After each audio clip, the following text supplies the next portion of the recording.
हाय बच्चों, मैं आप लोगों को हिंदी मीडियम का साइंस पढ़ाने जा रहा हूँ क्लास 6। और जैसा कि आप लोगों का 4 चैप्टर तक हो गया है, अब आप लोगों को चैप्टर 5 हमारे ये जो पदार्थों का पृथक्करण है इसी को हम आप लोगों को पढ़ाने जा रहे हैं। आइए आप लोग अध्याय पर। हमारे दैनिक जीवन में हम ऐसे बहुत से उदाहरण देखते हैं जिनमें हम पदार्थों के मिश्रण से पदार्थों को पृथक करते हुए देखते हैं। हमारे दैनिक जीवन में जो है बहुत से ऐसे पदार्थों को देखते हैं, मिश्रण को देखते हैं, जिससे हम क्या करते हैं, उन पदार्थों के मिश्रण को अलग करते हैं। जैसे चाय बनाते समय चाय की पत्तियों को द्रवित से चालनी द्वारा पृथक किया जाता है। जब हम चाय बना लेते हैं तो उसकी जो चाय की पत्ती होती है छन्नी द्वारा क्या करते हैं, अलग करते हैं चाय से।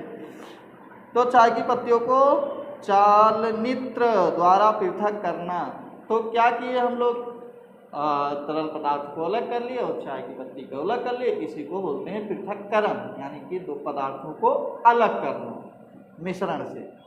तो इसी प्रकार से फसल कटाई के पश्चात अनाज को भूसे से पृथक करते हैं। फसल को अनाज जो फसल से कटाई होती है उसके अनाज को भूसे से अलग करते हैं। मक्खन को पृथक करने के लिए दूध, दही, फिर उसके बाद मंथन किया जाता है। मक्खन को प्राप्त करने के लिए दूध, दूध से दही, दही से फिर मक्खन प्राप्त करते हैं। जैसा कि हमने अध्याय 3 में सीखा था कि रेशों से बीजों को पृथक करने के लिए हम कपास को ओटते हैं। जब रेश से बीज को अलग करने के लिए कपास को क्या करते थे, ओटते थे। कदाचित आपने नमकीन, दलिया अथवा पोहा खाया होगा।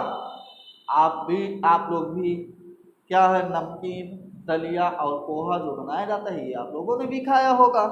यदि आपके पास आपने यह पाया होगा कि उसमें मिर्च है, तो खाने से पहले उन्हें सावधानी पूर्वक बाहर निकाल दिया होगा। तो मिर्च को क्या किए होंगे, सावधानी पूर्वक बाहर निकाल देते हैं। कल्पना कीजिए कि एक टोकरी में आम, उसी प्रकार से हम लोगों को कल्पना करना है कि एक टोकरी में आम और अमरूद दोनों है और दोनों का मिश्रण है। यदि आप लोगों से कहा जाए कि आपको इसको पृथक करना है, तो आम क्या करेंगे, टोकरी में रख लेंगे और उसके बाद जो अमरूद है किसी दूसरे टोकरी में रख लेंगे। तो आम अमरूद को क्या करते हैं, पृथक कर देते हैं, अलग अलग कर देते हैं। और यही सही होगा। ऐसा सरलता प्रतीत होता है, परंतु यदि पृथक किए जाने वाले पदार्थ आम या अमरूदों की तुलना में बहुत छोटे हैं तो क्या करोगे। यदि आम अमरूदों से छोटे होंगे जो जिसको पृथक करना है, तो आप क्या करते हैं, कल्पना कीजिए यदि आपको रेत और नमक के मिश्रण से भरा कोई ग्लास दिया जाए, तो मिश्रण से रेत के कणों को हाथ से बीनकर पृथक करने की सोचना भी असंभव है। आपको कल्पना करना है कि अगर रेत दे दिया जाए और उसमें नमक मिला दिया जाए और उसके बाद कहा जाए कि आपको पृथक करना है, तो ये बहुत मुश्किल का काम होता है, वो पृथक नहीं होगा, ये असंभव है। तो कुछ क्रियाकलापों के माध्यम से हम क्या करते हैं, किस वस्तुओं को कैसे पृथक किया जाता है उसके बारे में विचार करते हैं और वो कैसे किया जाता है उसको सोचते हैं। क्रियाकलाप 1 सारणी 5.1 यानी कि जो चाय के पत्ती के कालम हैं। 1 से पृथक के कुछ प्रक्रम दिए गए हैं। पृथक करने का उद्देश्य तथा अवयवों को पृथक करने के ढंगों को कालम 2 और 3 में दिया गया है। यद्यपि कालम 2 तथा 3 में दी गई सूचना अव्यवस्थित हो, तो क्या आप प्रत्येक प्रक्रम का उसके उद्देश्य तथा पृथक करने के अवयव उपयोग के ढंग से मिलान कर सकते हैं। जैसा कि आपको सारणी में दिया गया 5.1, हम पदार्थों को क्यों पृथक करते हैं और उसके अवयव क्या होते हैं, इसको आपको मिलान करना है। तो सबसे पहले चावलों से पत्थरों को पृथक करना। चावल से पत्थर को हम किस लिए पृथक करते हैं, तो ये हो जाएगा हानिकारक अवयवों तथा अशुद्धियों को दूर करना। क्योंकि जो हानिकारक अवयव होते हैं, अशुद्धियाँ होती हैं, उनको दूर करते हैं। और उसके बाद क्या करते हैं, हम अशुद्धियों को फेंक देते हैं। मक्खन प्राप्त करने के लिए दूध का मंथन करना। तो जो मक्खन प्राप्त करते हैं उसके लिए दूध का मंथन। तो इसमें क्या होता है, मट्ठा और मक्खन दोनों यूज में होता है। तो दो भिन्न परंतु उपयोगी पदार्थों का पृथक करना होता है, ये तो पहले से मिला देंगे। और हम दोनों अवयवों का क्या करते हैं, उपयोग करते हैं, दोनों अवयवों का अच्छे तरीके से उपयोग करते हैं। मट्ठा को भी लेते हैं यानी रायता बनाते हैं, जो भी उपयोग करते हैं भी आपको तो पता है, और मक्खन का भी उपयोग करते हैं। चाय की पत्तियां पृथक करना, हाँ तो ये क्या है, अनुपयोगी अवयवों को दूर करना होता है। हम क्या करते हैं, हम अशुद्धियों को फेंक देते हैं। अब उसके बाद आइए हम देखते हैं कि किस पदार्थ का उपयोग करने से पहले हमें उससे मिश्रित हानिकारक तथा अनुपयोगी पदार्थों को पृथक करने की आवश्यकता होती है। अब हम ये सीखेंगे किस पदार्थों का उपयोग करने से पहले हमें उसमें जो हानिकारक पदार्थ होते हैं उनको अलग करने की क्यों आवश्यकता होती है। कभी कभी हम उपयोगी पदार्थों को भी पृथक करते हैं, जिनकी हमें अलग से उपयोग करने की आवश्यकता होती है। कभी कभी हम ऐसा भी करते हैं कि दो पदार्थ का मिश्रण होता है, उसमें से दोनों उपयोगी होते हैं, तब भी हम उसमें से उसका पृथक करते हैं। क्यों करते हैं, क्योंकि हमें उसका अलग अलग उपयोग करना है। जैसे दूध से मक्खन निकलता है, दूध भी उपयोगी पदार्थ है और मक्खन भी है, तो हम क्यों ऐसा अलग अलग करते हैं, क्योंकि हमें दोनों का उपयोग करना है। पृथक किए जाने वाले पदार्थों के कणों में आमाप अथवा द्रव्य भिन्न हो सकता है। ये पदार्थों की तीन अवस्थाओं ठोस, द्रव तथा गैस कोई भी में हो सकती है। इसलिए हम किन्हीं पदार्थों को ऐसे मिश्रण से पृथक करते हैं, इनके गुण धर्म के अत्यंत भिन्नता है। और ये जो पृथक करना होता है कोई मिश्रण को, तो ये तीनों अवस्था में से किसी भी अवस्था में हो सकती है, ठोस में भी हो सकती है, गैस में भी हो सकती है और द्रव में भी हो सकती है, और इसकी अलग अलग भिन्नताएं हैं पृथक करने के लिए। तो पृथक्करण की विधियां, अब हम पदार्थों के पृथक्करण की कुछ साधारण विधियों का उल्लेख करेंगे। इसमें से कई विधियों का उपयोग आपने दैनिक क्रियाकलापों में किया होगा, और इसमें से बहुत से उपयोग ऐसे होंगे, कई उपयोग ऐसे होंगे जो आप अपने जीवन काल में दैनिक कार्यों में किया होगा। हस्तचयन, अब हस्तचयन क्या है और इससे हम क्या करते हैं। दुकान से खरीदे गए अनाज का एक पैकेट कक्षा में लाइए। अब अनाज को कागज की शीट पर फैलाइए। क्या आप कागज पर एक ही प्रकार के अन्य कण पाते हैं? क्या इसमें पत्थर के टुकड़े, भूसी, टूटे हुए अन्य कण तथा अन्य खाद्य कण? अब हम अपने हाथ से पत्थर के टुकड़े, भूसे तथा अन्य कणों को से पृथक कीजिए। तो आपको क्या करना है, एक पैकेट चावल की ले लेना है और क्लास में ला करके, या आप घर पर भी उसका उपयोग कर सकते हो, पेपर पर फैला करके देखोगे क्या उसमें चावल ही है कि उसमें भूसी है कि पत्थर है कि अन्य कण भी है। अगर यदि होंगे तो आप सबको हाथों से द्वारा बीन करके निकाल सकते हैं। इसको हम हस्तचयन की विधि का उपयोग करते हैं। इसको हस्तचयन का उपयोग कहते हैं। गेहूं, चावल, दालों तथा कुछ बड़े कणों के पत्थर तथा भूसे पृथक करने में किया जाता है। इस विधि का उपयोग गेहूं, चावल तथा दालों से कुछ बड़े पत्थरों को बीनने के उपयोग में किया जाता है। ऐसी अशुद्धियों की मात्रा प्रायः बहुत अधिक नहीं होती। ऐसी स्थितियों में हस्तचयन द्वारा पदार्थों को पृथक करना एक सुविधाजनक विधि लगती है। अब उसके बाद है अगला थ्रेसिंग। थ्रेसिंग क्या है, आपने खेत अथवा खलिहानों में गेहूं या चावल की सूखी डंठियों के गट्ठरों को देखे होंगे। सूखे पौधों से अनाज को अलग करने से पहले धूप में सुखाया जाता है। आपने गेहूं, चावल और इनकी डंठियों को देखा होगा, तो उनसे अनाज अलग करने के लिए सबसे पहले क्या करते हैं, खेत में सुखाते हैं।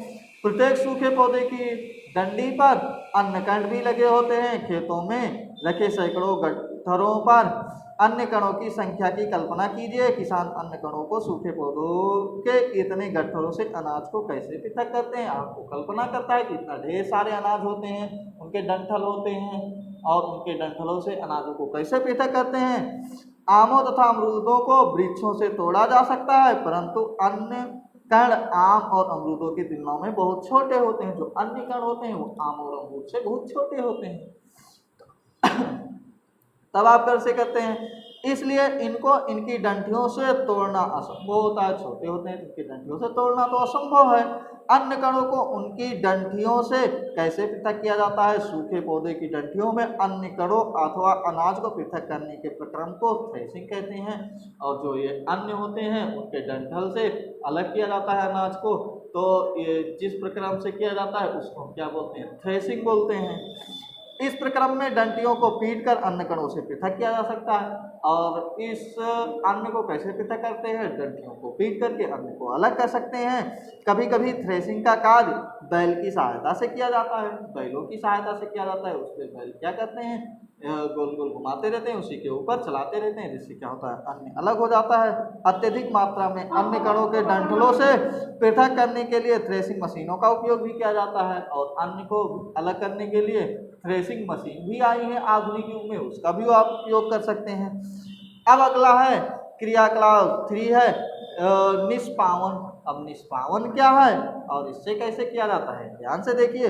सूखे रेत तथा लकड़ी के बुरादे अथवा सूखी पत्तियों के पाउडर एक मिश्रण बनाइए। इस मिश्रण को किसी प्लेट अथवा समाचार पत्र के ऊपर रखिए। मिश्रण को ध्यान से देखिए। क्या आप दोनों अयों को आसानी से पृथक कर सकते हैं। आपको क्या करना है, लकड़ी का बुरादा लेना है और रेत का भी बुरादा लेना है, यानी कि रेत लेना है। अब आप लकड़ी के बुरादे और रेत को कैसे अलग कर सकते हैं, अगर लकड़ी का बुरादा ना मिले तो सूखी पत्तियों के जो हैं उनके पाउडर बना लेना है, उनको आपको मिक्स कर लेना है, तो मिश्रण हो जाएगा। अब दोनों को आपको अलग करना है, तो आप इस चीज को कैसे कर सकते हैं। तो देखो, क्या हस्तचयन द्वारा इन अवयवों को पृथक करना संभव है, नहीं, क्योंकि ये पाउडर है। पाउडर को रेत से कैसे हम अलग करेंगे, या रेत भी बहुत छोटा कण होता है, उसको हम कैसे करेंगे पाउडर से अलग। आप इस मिश्रण को खुले मैदान में ले जाइए और ऊंचे सतह पर से खड़े होकर के मिश्रण को प्लेट अथवा समाचार पत्र पर रखिए। जिस प्लेट से समाचार पत्र या मिश्रण रखा है उसे पकड़कर हवा में कंधे की ऊंचाई से लेकर थोड़ा थोड़ा सा टेढ़ा कीजिए, ताकि मिश्रण धीरे धीरे फिसलने लगे। आपको प्लेट या पेपर में क्या करना है, अपने सिर की ऊंचाई तक ले जाना है और वहीं से बिल्कुल हल्का हल्का करके जमीन पर गिराना है। तो क्या होता है, क्या दोनों अवयव रेत तथा बुरादा एक ही स्थान पर गिरते हैं, क्या कोई अवयव ऐसा है जो वायु द्वारा उड़कर दूर गिरता है। तो आपको देखना है कि क्या रेत और लकड़ी का बुरादा या जो पत्तियों का पाउडर है वो एक ही स्थान पर गिरता है, क्या अलग अलग गिरता है, कि कोई दूर गिरता है, कोई पास में गिरता है। इसका परीक्षण करने के बाद पता चलेगा। तो इसमें क्या होता है, जो लकड़ी के पाउडर होते हैं यानी पत्तियों के पाउडर होते हैं, लकड़ी के बुरादे होते हैं, जब ऊंचाई से गिराते हैं तो वायु के द्वारा वो हल्के होते हैं, उसके अवयव दूर हो जाते हैं और रेत के अवयव नीचे सतह पर गिर जाते हैं। तो इस प्रकार से हम जिस मिश्रण को अलग करते हैं उसको निष्पावन बोलते हैं। निष्पावन का उपयोग हम किससे के द्वारा करते हैं, पवनों और वायु के झोंकों द्वारा कर सकते हैं।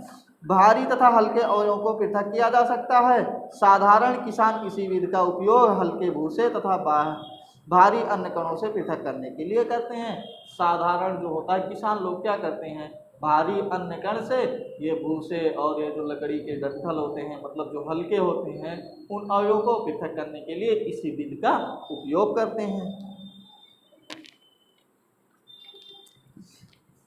भूसे के हल्के कण पवन के साथ उड़कर दूर एकत्रित हो जाते हैं, जबकि भारी अन्य कण पृथक होकर निष्पावन प्लेटफॉर्म के निकट एक ढेर बना लेता है। अलग हुए भूसे को पशुओं को चारे सहित अन्य कई प्रयोजनों में प्रयोग करते हैं। और जो इसके भूसे होते हैं या हल्के होते हैं तो उसको क्या करते हैं, पशुओं के लिए चारे के रूप में अथवा किसी अन्य उपयोग में भी ले सकते हैं। अब चालन विधि हम आपको बताएंगे। कभी कभी हमें आटे से व्यंजन बनाने की इच्छा होती है, हमें इसमें उपस्थित चोकर तथा अन्य अशुद्धियों को पृथक करने की आवश्यकता होती है। आटे का उपयोग सब लोग रोटी बनाने के लिए करते हैं, तो इसमें जो अशुद्धियाँ उपलब्ध होती हैं, जैसे चोकर हो गया या छोटे अन्य कण हो गए, ठीक, या छोटे छोटे कीड़े हो गए, तो इनको अलग करने के लिए हम क्या करते हैं, चालन विधि का उपयोग करते हैं।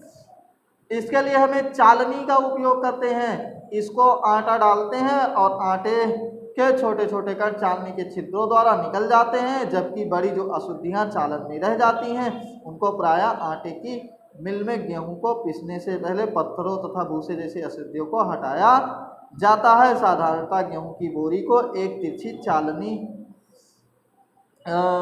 पर डाला जाता है। चालन द्वारा पत्थर तथा डंडियाँ तथा भूसा जो निष्पावन द्वारा थ्रेसिंग के बाद गेहूं में रह जाते हैं उसको दूर किया जाता है। तो चालनी द्वारा हम क्या करते हैं, जैसे जो गेहूं होते हैं और उसमें जो छोटे पत्थर होते हैं बारीक होते हैं, और जो उसमें डंठल होते हैं बारीक डंठल जो होते हैं जो निष्पावन द्वारा या थ्रेसिंग द्वारा बच जाता है, उन अशुद्धियों को हम यहाँ पर क्या करते हैं, अवयवों को पृथक करते हैं। आपने इस प्रकार के बड़े बड़े चालनों को भवन निर्माण स्थानों पर रेत के कंकड़ पत्थर पृथक करने के लिए उपयोग में लाते हुए देखा होगा, और आपने भी देखा होगा ये चालन का उपयोग कहाँ पर करते हैं, जो बड़े बड़े निर्माण भवन होते हैं उनके निर्माण में जो रेत होती है उस रेत में जो बड़े बड़े पत्थर होते हैं कंकड़ होते हैं उनको पृथक करने के लिए चालन विधि द्वारा हम उपयोग करते हैं। आप लोगों ने देखा भी होगा उसको कैसे चालन किया जाता है। क्रियाकलाप 4, कक्षा में एक चालनी तथा थोड़ा सा आटा घर से लाइए और चालन द्वारा आटे से अशुद्धियों को दूर कीजिए यानी पृथक कीजिए। अब चाक का पाउडर बनाइए तथा उसको आटे के साथ मिलाइए, इस मिश्रण का चालन कीजिए। क्या आप चालन द्वारा पृथक पाउडर तथा आटा पृथक कर सकते हैं? आटे को देखो चालन लाना है और आटा लेना है, उसमें डालकर चालन में से क्या करना है, आटे को और उस अलग करना है और उसके जो अनुपयोगी अवयव हैं उनको अलग कर देना है। अब आपको क्या करना है, चाक का पाउडर बना लेना है, बिल्कुल पिसा हुआ आटे में मिक्स कर देना है। अब उसके बाद क्या आप आटे और उस चाक के पाउडर को अलग कर सकते हैं? नहीं। चालन बीज से उपयोग मिश्रण के दो ऐसे अवयव हैं जिनके आमापों में अंतर हो, और चालन बीज द्वारा हम ऐसे अवयव को अलग कर सकते हैं जिसमें आमापन में अंतर हो, जिसके माप में अंतर होना चाहिए। जैसे चोकर होता है या जो उसमें अवयव होते हैं वो आटे से थोड़ा मोटे होते हैं, बड़े होते हैं, इसलिए हम उनको क्या करते हैं, अलग कर लेते हैं। और जो चाक का पाउडर होता है, आटा होता है, बिल्कुल सेम बारीक हो जाएगा, सेम हो जाएगा, तो सेम को हम अलग नहीं कर सकते। तो जिनकी आमापों में अंतर हो को पृथक करने में किया जाता है चालन बीज से। किसको पृथक किया जाता है? जिसके आमाप में अंतर होना चाहिए, छोटा बड़ा होना चाहिए, तभी चालन बीज से होगा। अगर सेम साइज का होगा तो चालन बीज से उसको हम पृथक नहीं कर सकते। और इसके बाद अवसादन, निस्तारण तथा निस्यंदन, इसको हम आप लोगों को अगले वीडियो में बनाएंगे और आप लोगों के साथ सामने प्रस्तुत करेंगे। आज के लिए इतना ही, धन्यवाद।